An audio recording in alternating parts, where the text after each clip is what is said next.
So I remember this time last year we were just heading into the COVID crisis, and we had to cancel our Anzac service here in Union Square.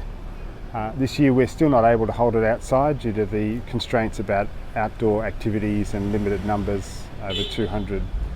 But we are going to hold an Anzac service at Mustard Seed, and we expect members of the community to join us there. Maybe not in such great numbers because we can only hold 80 in the church and then an overflow of 50 in the hall. But if you're seeing this and you'd like to come, it's an 8:30 a.m. Sunday morning, 25th, this coming Sunday, Anzac Day service.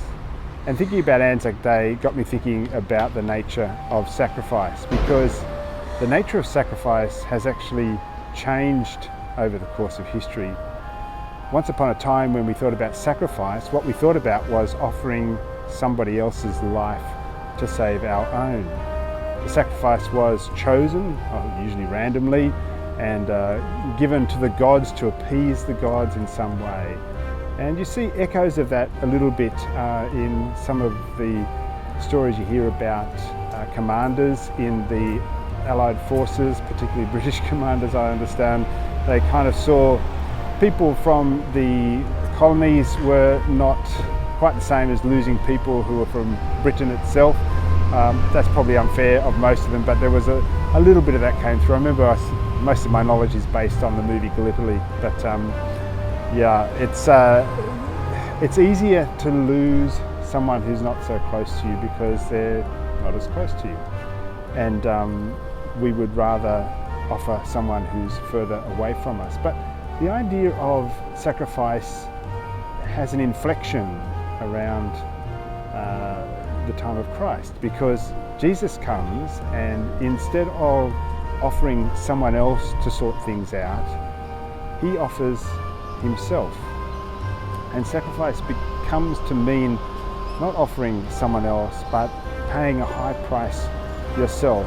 And we see that in a lot of the stories. I'm not sure whether they're myths or how accurate they are, but a lot of the young people from around this part of Sydney, other parts of Australia, who were in part motivated by a desire to get off and have a big adventure, but also they wanted to protect their country and to serve the forces to overcome an evil which we barely understood. And they gave themselves.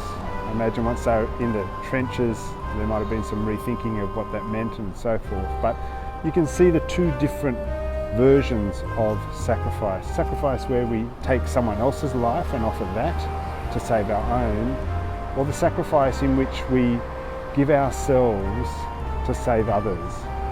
And that's come to be known as the higher form of sacrifice.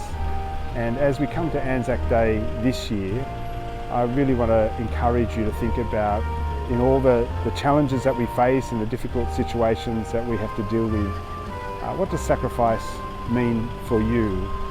And how do you give yourself for the good of others?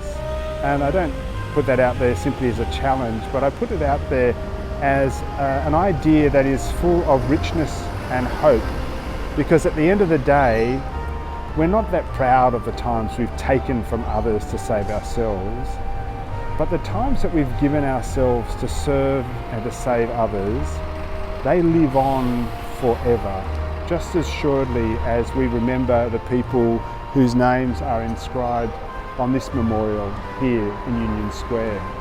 Their sacrifice lives on, they live on in our hearts, and our gratitude lives on with them in it. So, sacrifice. Are you taking a life, or are you giving a life? And the only life you can give is the only one you have, which is your own.